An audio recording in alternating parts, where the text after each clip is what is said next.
These days, it's so easy to be ungrateful, isn't it? It's so easy to want things that you don't have.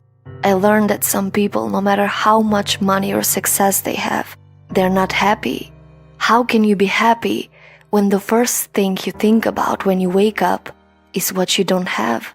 And trust me, even when you get the thing you want so bad, you won't be happy because you'll find something else you don't have.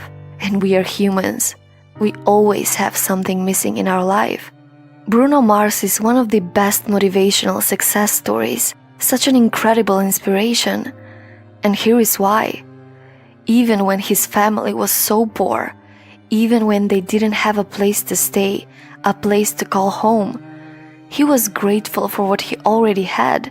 He had a spark in his eyes. He was happy, even with so little.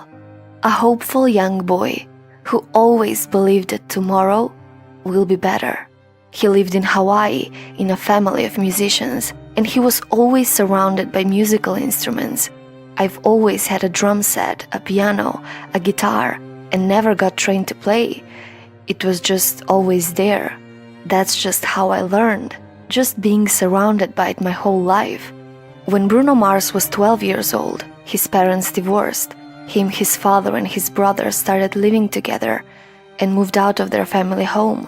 They lived for a couple of years in an amusement park, a birding zoo, where his father worked before it closed.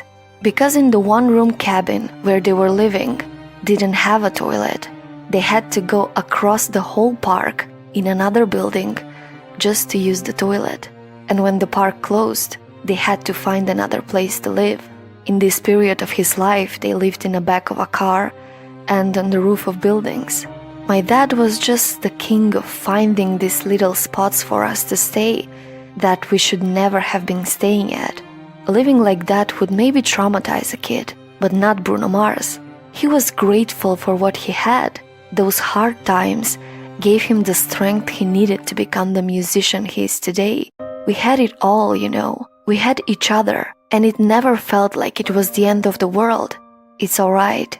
We don't get electric today. It's alright. It's temporary. Well, we're gonna figure this out.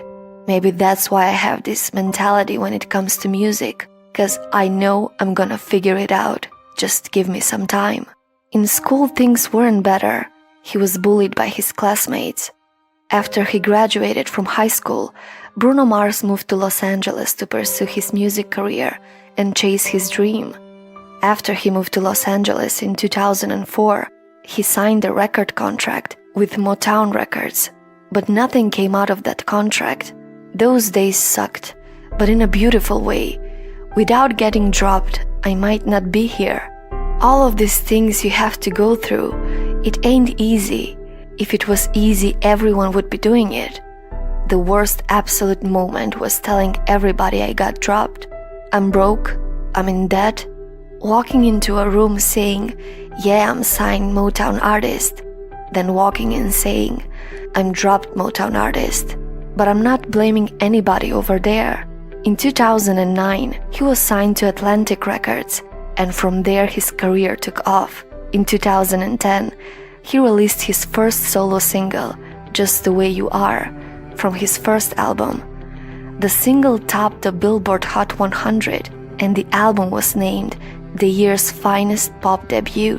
This made him globally famous, and finally his dream to be a singer came true.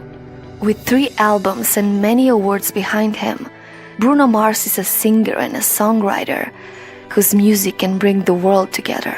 Bruno Mars faced a lot of hardships in his life, but when he remembers those days, he does that in a beautiful way. They don't feel like a bad and traumatizing period of his life.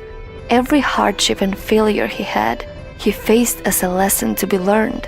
He is grateful that life put him on a journey that was not easy, but inspiring. Journey filled with obstacles, but also opportunities. Even when times were hard, he never gave up on his dream. A hopeful young boy who always believed that tomorrow will be better.